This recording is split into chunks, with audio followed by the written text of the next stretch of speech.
E o livro de hoje, Romances da Távola Redonda.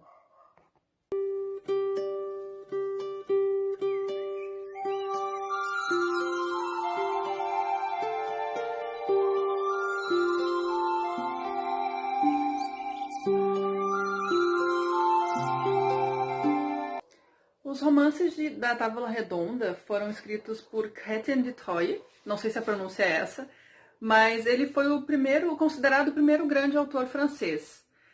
Não se sabe muito a respeito dele, né? Embora se deduza que ele tenha nascido na cidade de Troyes, né?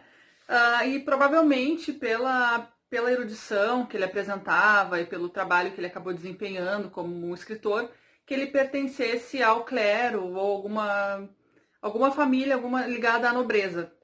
E fato é que ele pertenceu às cortes de alguns reis da sua época, e ele era, além de escritor, ele era um trovador, um poeta, e ele viveu durante o século XII. Então, assim, além de ser poeta, ser um trovador, ele foi um dos primeiros autores a falar sobre a matéria da Bretanha. Para quem não sabe, a matéria da Bretanha é um conjunto de histórias baseadas em lendas celtas e histórias folclóricas também, que pertenciam à tradição oral desses povos celtas e que acabaram sendo passadas, né, enfim, de geração em geração. E uma particularidade da obra do Chrétien é que ele foi o primeiro a tratar de temas que acabaram sendo bastante conhecidos do público posteriormente, que são a busca a demanda do Santo Graal, que é uma obra, que é um tema que vai aparecer bastante em tudo que fala a respeito do rei Arthur. Eu não sei se eu já comentei, mas esse livro ele aborda o ciclo arturiano.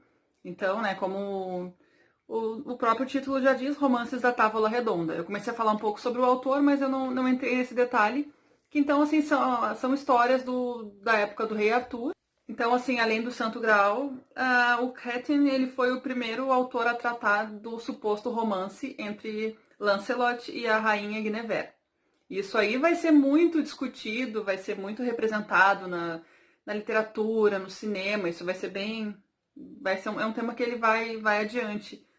E uma das novelas que consta nesse livro é justamente Lancelot, o Cavaleiro da Charrete, que fala do momento em que o Lancelot ele vai salvar a rainha Guinevere, que ela foi raptada pelo vilão Meleagant. Essa edição que eu tenho aqui, então, ela é uma tradução. Ela foi traduzida pela Rosemary Kostek e ela foi publicada pela editora Martim Fontes. Então, assim, eu vou ler um trechinho da novela que eu separei, que é justamente Lancelot, o Cavaleiro da Charrete. Agora os votos de Lancelot estão realizados.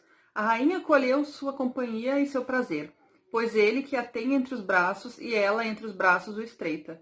Então, o jogo do beijo e da carícia é tão doce, tão bom, que lhe sobreveio sem mentir um deleite e uma tal maravilha como nunca jamais alguém viu nem ouviu parecida.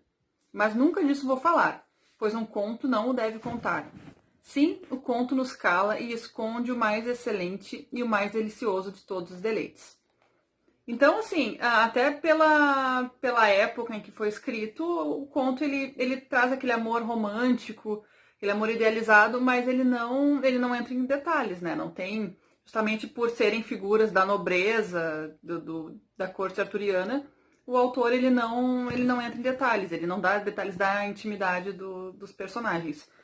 E aqui nessa novela, ela está repleta do que mais tarde um escritor chamado Gaston Paris, num artigo ele vai falar que ele vai criar o termo amor cortês.